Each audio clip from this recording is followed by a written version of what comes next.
Там е север, значи юг е там, юг, изток, запад. Тези деца участват в приключение, наречено Гората в града.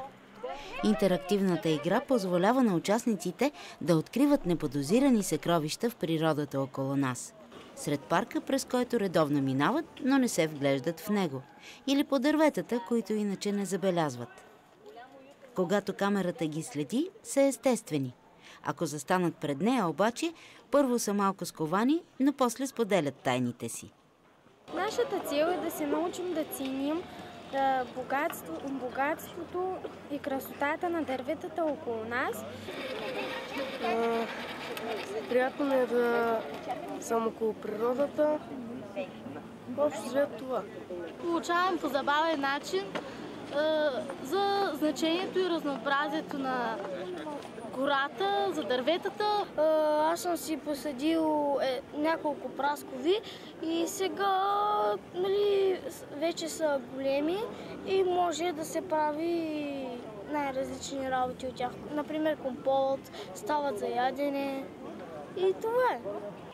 Приключението Гората в града е част от проект на неправителствената организация Еквилибриум, подкрепен от Британското посолство.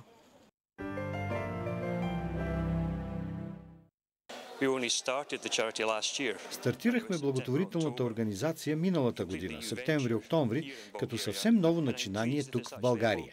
Всъщност това е българско сдружение, изцяло българско. Аз водя екипа, а останалите са българи, български момичета. Така че можете да си представите колко ми е трудно. Еквилибриум е нова организация, но обединява професионалисти с опит в работата с млади хора. Насърчават откривателския дух у младите. Споделят философията на ученето чрез преживяване.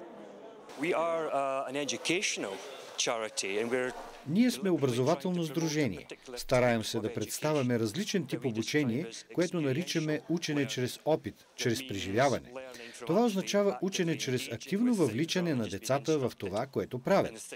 Това е цялостна философия. Дълбоката идея е, че ние вярваме във възможностите на децата, които са напълно способни да разбират и пълноценно да изразяват себе си в гражданското общество. И те практически играят своята роля и допринасят за социалното и културното развитие. Нашата основна цел е именно тази, да допълним, да бъдем една възможна алтернатива на това така наречено традиционно формално образование, а то определено